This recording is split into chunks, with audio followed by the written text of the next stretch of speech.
नमस्कार, स्वागत है आप सभी का बीएड कॉन्सेप्ट के यूट्यूब चैनल पर।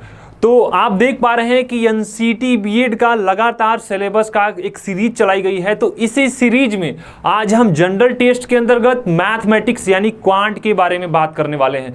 तो आशा करते हैं कि आप सभी को ये वीडियो एकदम यूजफुल रहेगा और आप जान पाएंगे कि कितने क्वेश्चंस आ रहे हैं और क्या सिलेबस है, कौन कौन से चैप्टर हैं मैथमेटिक्स के जो जो इस बार अभी होने वाले हैं एनसीटी बीएड उसमें आने वाला है। ठीक है, तो चलते हैं, स्टार्ट करते हैं और ये जानते हैं कि सिलेबस में ऐसा क्या है जो इम्पोर्टेंट है और उस इम्पोर्टेंट को के अलावा छोड़ करके ऐसे कौन कौन से चैप्टर हैं जो हम बाद में कवर करेंगे। फिलहाल इस वीडियो में आज हम सिलेबस के बारे में बात करेंगे। तो देखिएगा, मैथ को हमने दो पार्ट में डिवाइड करने का प्रयास किया है। एक होगा अरिथमेटिक, एक होगा एडवांस मैथ्स। तो अरिथमेटिक और एडवांस मैथ में कौन कौन से चैप्टर होंगे और उसमें कौन कौन से चैप्टर इंपॉर्टेंट होंगे, तो उसके बारे में बात करेंगे। फिलहाल हम चलते हैं सिलेबस की तरफ। तो देखिएगा, सबसे पहले हमने जैसा कि पहले आपको बताया था कि इसमें दो पार्ट हैं। ओके, इसमें दो पार्ट हैं मैथ के। तो देखिएगा, मैथ के दो पार्ट में पहला है अरिथमेटिक, दूसरा है एडवांस मैथ। पहला है अरिथमेटिक, दूसरा है एडवांस मैथ। एडवांस मैथ के अंतर्गत या फिर अरिथमेटिक के अंतर्गत कौन कौन से चैप्टर हैं, सबसे पहले हम बात करेंगे एडवांस मैथ के बारे में। तो देखिएगा, एडवांस मैथ की अगर हम बात करें तो जो सबसे पहला जो टॉपिक है, एक सेकंड माफ करिएगा, एडवांस मैथ नहीं, अरिथमेटिक के बारे में यदि हम बात करें तो जो सबसे पहला टॉपिक है वो है परसेंटेज। फिलहाल अगर आप अरिथमेटिक के बारे में जानना चाहते हैं तो अरिथमेटिक में दो ऐसे चैप्टर हैं परसेंटेज, एक है रेशियो एंड प्रोपोर्शन यानी कि प्रतिशत और अनुपात, समानुपात। ये दोनों चैप्टर कवर करने के बाद आपको ऐसा ये कह सकते हैं कि कम से कम 80 to 90% अरिथमेटिक के जो चैप्टर हैं वो आप इन्हीं दो चैप्टर को अच्छे से पढ़ करके, समझ करके आप बना पाएंगे। तो ये कैसे होगा, जब क्लासेज जैसा कि आप पता होगा आपको लगातार परसेंटेज की क्लासेज चल रही हैं, परसेंटेज ख़त्म हो चुका है, अब हम मूव करने वाले रेशियो प्रोपोर्शन पर। तो आप देख पाएंगे कि इन दोनों चैप्टर को पढ़ने के बाद हम आसानी से जो बचे चैप्टर हैं उनको हम कवर कर लेते हैं।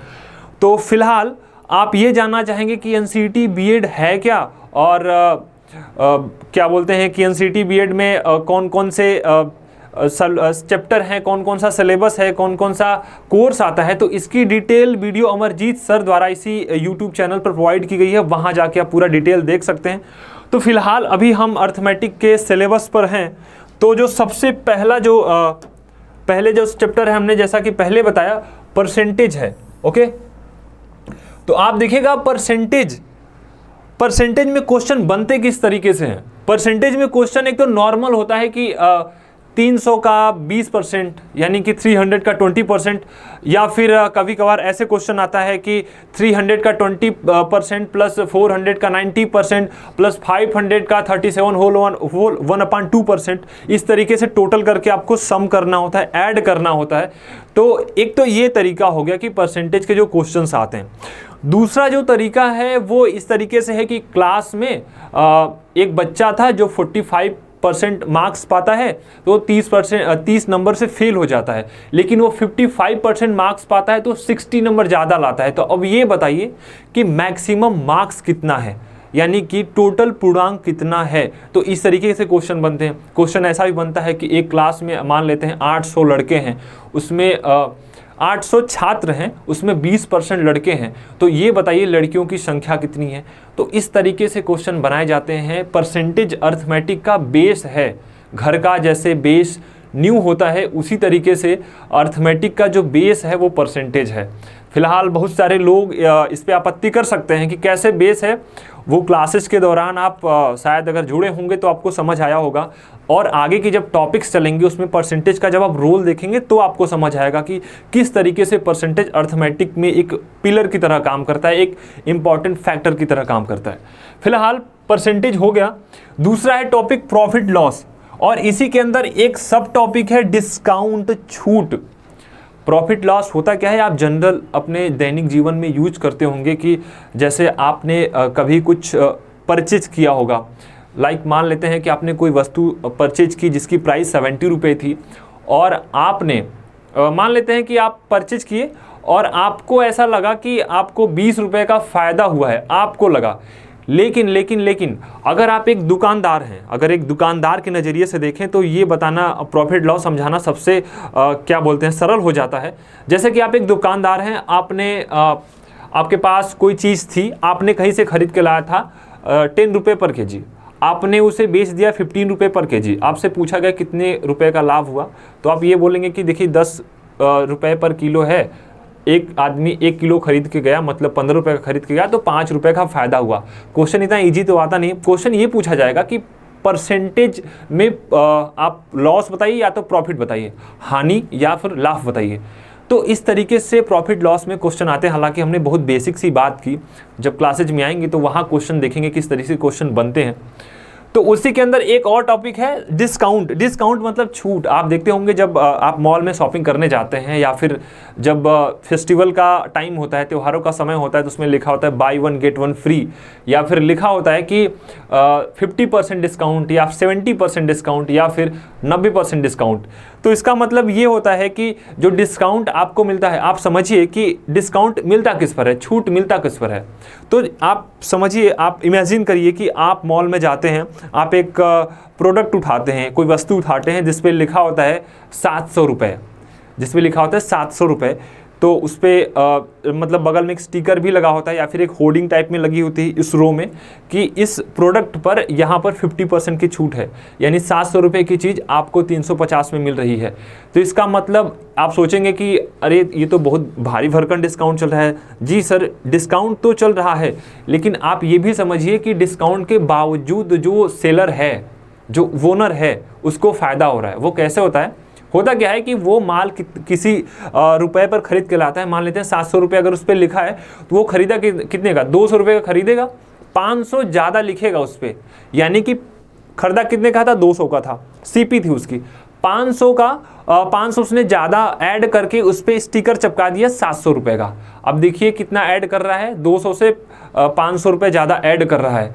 तो आप अब ये देखिए, आपने खरीदा था 350 रुपये का, अभी भी उसको 200 से 350 यानी कि 150 रुपये का फ़ायदा हो रहा है। तो जो डिस्काउंट होता है ना, वो स्टिकर यानी मार्क प्राइज, जो उस पर लिखा प्राइज होता है, खरीदने के बाद आप जो प्राइस डिसाइड करते हैं कि ग्राहक आएगा, मैं ये प्राइस लिखूंगा, इसी पर इसको डिस्काउंट दूंगा।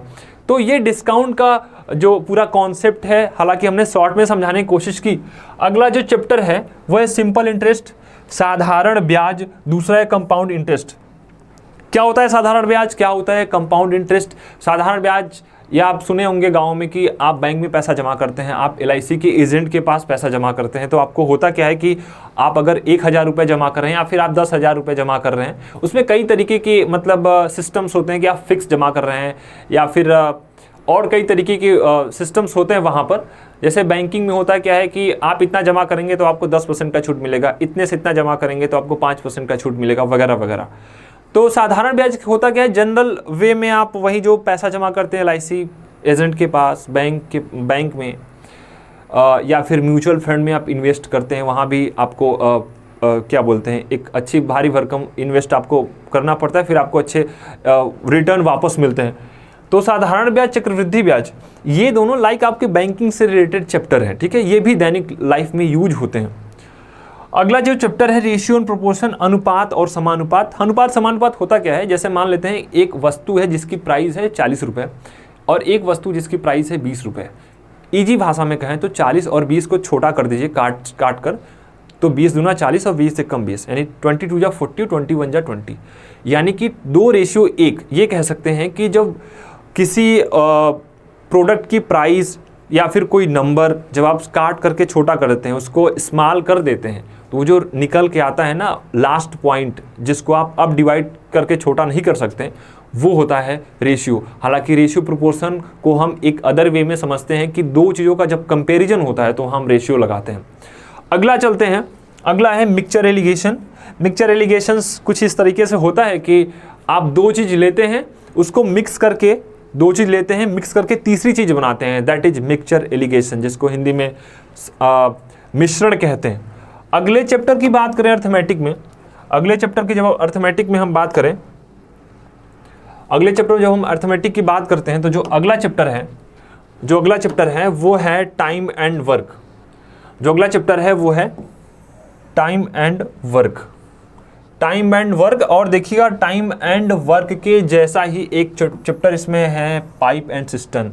यानी कि पाइप एंड सिस्टम का मतलब है कि पाइप एंड सिस्टम का मतलब है, पाइप एंड सिस्टम का मतलब ये है हिंदी में बोल सकते हैं टंकी और नल और हौज। तो ये टाइम एंड वर्क के अंतर्गत ही आता है। जैसे कि आपको ये कहा जाता है कि एक आदमी 5 दिन में काम करता है, एक आदमी 10 दिन में काम करता है, दोनों साथ मिलकर काम करेंगे तो वो उसी काम को कितने दिन में कर पाएंगे। Same question pipe and system में बनता है। जस्ट लाइक बेसिक अंडरस्टैंडिंग है ये कि एक टंकी है, एक नल है जो किसी टंकी को 5 मिनट में भरता है, एक दूसरी नल है जो किसी टंकी को 10 मिनट में भरता है। दोनों एक साथ खोल दिए जाए तो वो उस टंकी को कितने मिनट में भर लेंगे। एकदम बेसिक सच कॉन्सेप्ट है। ये है टाइम एंड वर्क के अंतर्गत। दूसरा है टाइम, डिस्टेंस एंड स्पीड, यानी कि समय, दूरी और चाल। इसी के अंदर एक आता है बोट एंड स्ट्रीम, नाव और धारा। ये कह सकते हैं कि जो समय और काम है और समय, दूरी और गति, ये दोनों चैप्टर जस्ट थोड़ा बहुत ये बोल सकते हैं कि मैच करते रहते हैं। तो समय दूरी के क्वेश्चन इस तरीके से आते हैं कि एक आदमी है वो 5 किलोमीटर में 5 किलोमीटर जाता है 2 घंटे में, तो उसकी स्पीड बताइए। सेम चीज़ यही नाव और धारा पर लागू होती है कि एक नाव जो है 10 की स्पीड से या फिर नाव के स्थान पर कभी कभार देता है एक गोताखोर जो 10 की स्पीड से 10 किलोमीटर दूरी तय करता है, तो ये बताइए कि गोताखोर ने कितना टाइम लिया। तो इस तरीके से क्वेश्चन नाव और धारा, समय, दूरी और गति में बनते हैं। फिलहाल हम अगले क्वेश्चन की बात करते हैं। अगला क्वेश्चन है सिंप्लीफिकेशन। सिंप्लीफिकेशन में आप जानते हैं कि बोर्ड मास यानी कि जोड़, घटाव, गुणा, भाग, ये इसी में हमने भिन्न भी और दशमलव इसी में ऐड होते हैं ये। तो जोड़, घटाना, गुणा, भाग का हो सकता है कि पूरा मिक्सअप हो। इसमें ब्रैकेट कई सारे यूज होते हैं जिसको हम स्मॉल ब्रैकेट, करली ब्रैकेट और बिग ब्रैकेट बोलते हैं। इसी में आप फ्रैक्शन से क्वेश्चन बन सकता है, इसी में डेसिमल यानी दशमलव से क्वेश्चन बन सकता है। तो क्वेश्चन जब फ्रैक्शन और डेसिमल में आते हैं तो थोड़े से अच्छे लेवल के क्वेश्चन बन जाते हैं। फिलहाल अगले टाइप की बात करें जो है एलसीएम और एचसीएफ। इसको हिंदी में बोलते हैं लस और मस।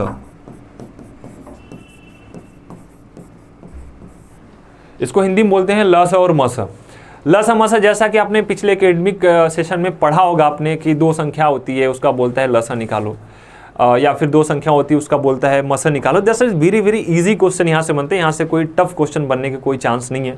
तो ये लस मस है। अगला जो चैप्टर है वो है डीआई, डाटा इंटरप्रिटेशन। देखिएगा अगर हम बात करते हैं एनसीईटी बीएड के अंदर जो जनरल मैथ में जो क्वेश्चन आते हैं वो 5 से 6 आते हैं, जस्ट मिनिमम 6 और एवरेज 5, कम भी कर सकते हैं आप 4 कर सकते हैं। तो ये शिफ्ट वेरी करता है कि क्वेश्चन कितने पूछे जाने हैं यहाँ पर। तो डीआई में क्या है कि यहाँ पर जनरल क्या होता है कि एक बड़ा सा डाटा देता है। इसका पूरा का डीआई का पूरा जो फुल फॉर्म होता है डाटा इंटरप्रिटेशन। डाटा को व्यवस्थित करके आपको क्वेश्चन पूछता है। वहाँ 4-5 क्वेश्चन दिए होते हैं और एक बड़ा सा डाटा दिया होता है। तो यहाँ से 4-5 क्वेश्चन अकेले डीआई से अगर दे देगा तो भाई सारे और चैप्टर कहाँ जाएंगे। तो डीआई से 9 मात्र में क्वेश्चन आते हैं, आपको बहुत मुश्किल क्वेश्चन देखने को मिलेंगे। कभी कभार आ गया तो छोटा डाटा देकर एक क्वेश्चन आपसे पूछ सकता है। फिलहाल आगे चलते हैं हम। प्रोबेबिलिटी इन स्टैटिक्स, ये है, इसको हिंदी में प्रोबेबिलिटी स्टैटिक्स, इसको हम माफ़ करिएगा प्रोबेबिलिटी स्टैटिक्स, इसको हम बोलते हैं संभावनाएं सांख्यिकी। यानी कि आपने पढ़ा होगा मध्यमान, बहुलक, माध्यिका, ये सारे जो चैप्टर आते हैं, जो कॉन्सेप्ट हैं, ये सब प्रोबेबिलिटी स्टैटिक्स में आते हैं। प्रोबेबिलिटी की बात करें, प्रोबेबिलिटी में मतलब ये होता है कि संभावना वाली क्वेश्चन। जैसे बोला जाए कि एक सिक्के को उछाला जाए तो क्या आ सकता है, वो आएगा हेड या टेल। कितने में से आएगा, या तो हेड आएगा 2 में से, क्योंकि सिक्के के 2 पार्ट होते हैं। वहीं आपको ये डाइस यानी पासा पर ले सकता है, लूडो की गुट्टी पर। एक लूडो की गुट्टी या फिर 2 लूडो की गुट्टी साथ में फेंके जाते हैं तो एक आने के कितने चांसेस है। जस्ट लाइक यहाँ से क्वेश्चन बनते हैं।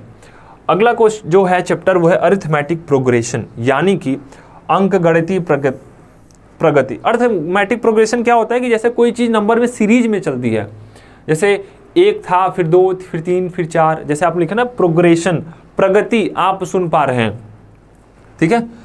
इसको बोल सकते हैं अंकगणितीय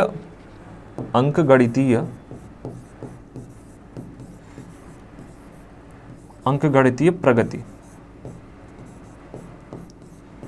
इसको आप कुछ यूं ही बोल सकते हैं कि कोई चीज़ है प्रोग्रेस में चल रहा है, मतलब लाइक 1 से 2, 2 से 3, 3 से 4, 4 से 5 ऐसे चलता है। और ये कभी कभार ऐसे हो सकता है कि 2 से 4, 4 से 8, 5 से 10, यानी देख पा रहे हैं कि गैप सिमिलर है।